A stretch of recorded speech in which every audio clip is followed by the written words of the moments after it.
Minha história é uma história como muitos brasileiros que vieram de uma origem humilde, não é isso? E que, para ser muito sincero e muito honesto, teve que trabalhar para ajudar a mãe. Minha mãe ficou viúva quando eu tinha 1 ano de idade. E eu sempre me sensibilizei com o fato dela ser uma guerreira, uma trabalhadora, e sempre postulei a minha postura, assim, de tentar ajudá-la, né? Então, naquela época eu era criança, então eu fui fazer aquilo que era possível fazer para ganhar dinheiro. Então, eu fui ser engraxate, fui aprender a ser alfaiate com meu padrinho, né? Coisas que eu não gostei, mas tive que fazer, né? Como é que foi sua entrada no mercado de investimentos? Conta um pouquinho pra gente, porque você a minha trabalhou entrada como engraxate, vendedor de balas, mas como foi esse mas primeiro isso passo? quando eu era criança.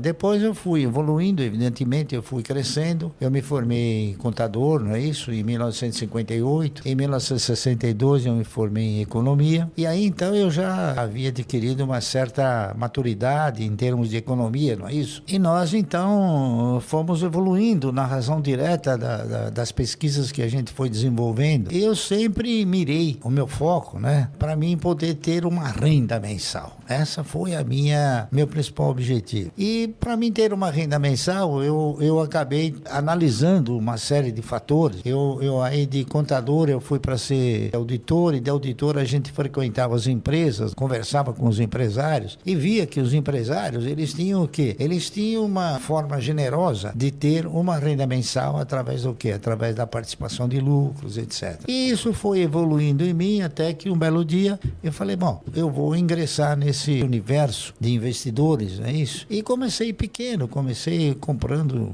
insignificância, né? É que o universo, ele oferece para você uma perspectiva fantástica. É uma pena que o brasileiro, ele não tenha tido a preocupação de examinar isso. E ele, segundo a minha observação, ele sempre tem sido monitorado pelo banqueiro no sentido de seduzi-lo a dizer, olha, se você comprar ações, você vai ficar pobre de repente. E não é. Ele pode ficar rico de repente. Pobre nunca. Então, e o brasileiro hoje ele não compra ações porque ele tem medo de entregar os seus recursos para pessoas competentes. E aí ele prefere entregar seus recursos para pessoas incompetentes. O camarada que coloca o dinheiro na poupança, na razão direta que você acaba alcançando uma cultura de investimento. Cultura de investimento é saber na mão de quem você coloca o seu dinheiro. Você vai ver que, em última análise, vai na mão da Dilma, foi na mão do Fernando Henrique e da maioria dos economistas no Brasil, que a maioria dos economistas, eu não sou nenhum gênio, veja bem, mas a maioria dos economistas do Brasil, eles são PhD em olerite, eles querem emprego, eles não são pessoas que assumem riscos. Então, por isso, talvez que o Brasil nunca tenha tido um plano. O Brasil teve conversões, é diferente, que foram denominadas como plano, mas nunca foi um plano. Plano é uma estrutura organizada de maneira tal que você enxerga um objetivo final. Luiz Barsi, que hoje é um bilionário na Bolsa de Valores, começou com pouco dinheiro, né? Então, se você pensa, poxa, vou começar com R$50, R$100 é muito pouco, não. Tudo tem um início e a gente começa com pouco. O que acontece, Barsi? As pessoas, nesse momento, elas estão assim, a bolsa tá barata, tá cara, quanto vale aquela ação? Pago R$5, pago 10. Pra você, preço importa? Bom, o preço, evidentemente, ele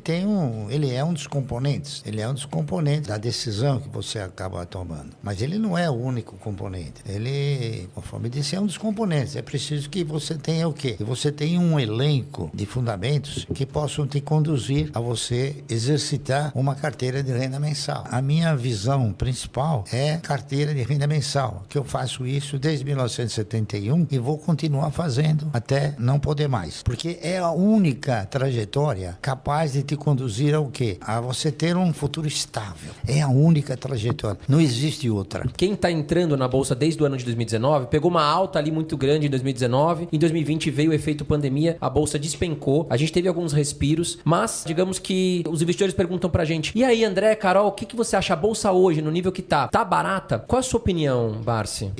Geralmente, eu não interpreto nenhuma análise sobre a Bolsa. Primeiro, porque você não compra e nem vende ações da Bolsa. Você compra ações de empresas. Então, eu me preocupo sim com o desempenho das empresas. E você tem, nesse contexto todo de negociação, você tem boas, mais ou menos, e ruins empresas. O importante é você selecionar as boas e investir. Só que o pessoal interpreta que investir nas ações, investir no mercado, é coisa que talvez possa ser de um ano. Não é. O investimento é enquanto a empresa estiver gerando bons resultados. Eu tenho, por exemplo, ações de inúmeras empresas há muitos anos. Tem ações do Banco do Brasil que eu comprei a 60 centavos. Então o cidadão vai falar, pô, Barça matar 36, por que você não vende? Porque não é um bom negócio vender. Ao contrário, tá entendendo? Por quê? Porque o Banco do Brasil me dá sistematicamente dividendos. E o que importa numa carteira de renda mensal não é quanto ela vale, e sim quanto ela te proporciona de recursos. Porque o patrimônio, no meu conceito, ele contempla o ego.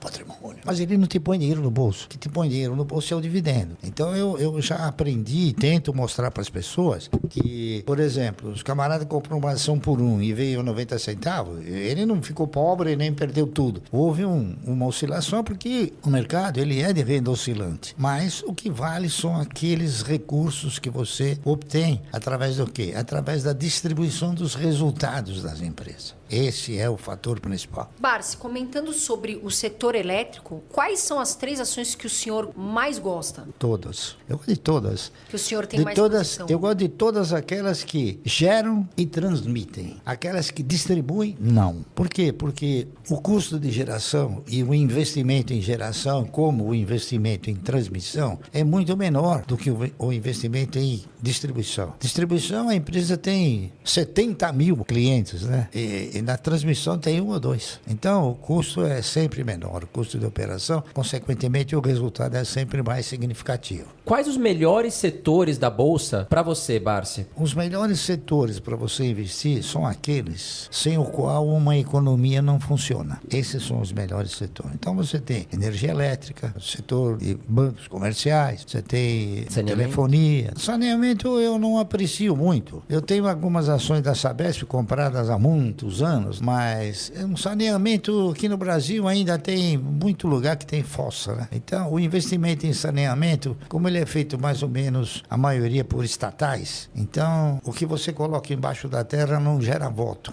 Quando que o senhor acredita que é a hora de vender uma ação? Quando ela não gerar mais os resultados que você espera dela. Mas o senhor acredita assim? Porque muitas pessoas têm dúvida. Vamos dar um exemplo aqui, a Magazine Luiza. Tá passando, né, o varejo tá passando esse momento delicado, as ações estão despencando e aí os investidores ficam assim, será que eu vendo ação agora? Será que eu não vendo? Será que eu compro? Será que não? O senhor acha que depende da fase, por exemplo, a Itaúsa agora, o senhor vendeu porque, né, de repente veio essa fase, ou seja, vende porque tá passando esse momento e você vendeu porque perdeu o sentido? Ou você acha que, por exemplo, nesse caso, a Magazine Luiza, por exemplo, está passando esse momento, o investidor deve vender ou não? Deve avaliar a empresa? Você e todos esses que acreditam no setor de varejo, eles são pouco informados em termos de histórico. As empresas de varejo, pelo menos umas 40, quebraram. E as próximas quebrarão. Magazine Luiza, um dia vai quebrar. Eu não sei quando, mas ela vai quebrar. Eu não sou profeta. Estou falando em termos de histórico. Veja bem, quebrou o seu Gears, quebrou a Casa Centro, quebrou o Mapping, quebrou a Slooper, quebrou a Ultralar. O que acontece no Brasil, principalmente, é o seguinte. O setor de varejo é um setor que ele é manco. Ele não tem uma conotação confiável na sua operacionalização. Por quê? Porque o governo ele engana você e engana todo mundo. Ele diz para você que a inflação é 8% quando é 40%. Então o que acontece? No varejo você compra um produto por R$1 e você fala, bom, eu vou vender esse produto em 10 parcelas ganhando 100%, tá correto? Então você vai vender por 2. O que ocorre? Durante o transcorrer, a inflação ela corrói de uma forma vingativa até eu diria. Então quando chegou na metade do caminho, aquilo que você vai receber R$2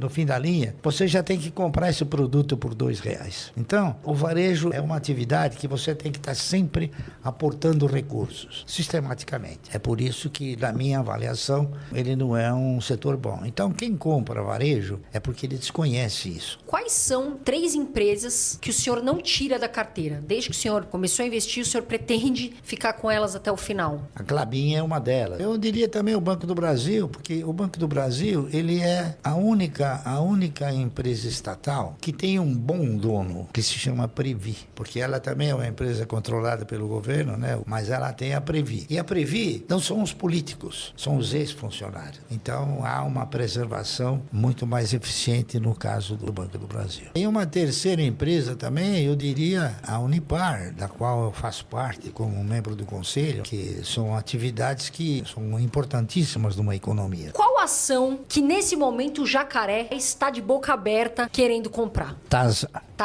Taurus Armas. Eu estou comprando também ações da Vibra, na razão direta que elas passam a ser uma boa opção. Já comprei uma boa posição de Cosan e estou esperando ver se cai um pouquinho mais da Auren, que é da ex-CESP. Como que o senhor vê a renda fixa? Porque muitos investidores agora estão falando, vou sair fica aquele gira-gira de carteira. Vou para a renda fixa, vou sair da renda variável. Como que o senhor enxerga a renda fixa? Eu respeito todos aqueles que acham que nesse país existe renda fixa. Sabe por quê? Porque a renda fixa não existe. Existe perda fixa. Se você for fazer uma avaliação correta do seu poder de compra entre dia 2 de janeiro e 30 de dezembro, você vai ver que o seu poder de compra, a perda desse poder de compra, é no mínimo 2 vezes superior àquilo que a renda te oferece. Então, vamos supor, você aplica no dia 2 de janeiro numa renda fixa. No fim do ano, você vai ganhar 10%, 12%. Só que você perdeu 24%. Então, não tem renda fixa. Você mal consegue reajustar o dinheiro. Enquanto que nas ações você tem essa possibilidade. E é uma pena que o brasileiro,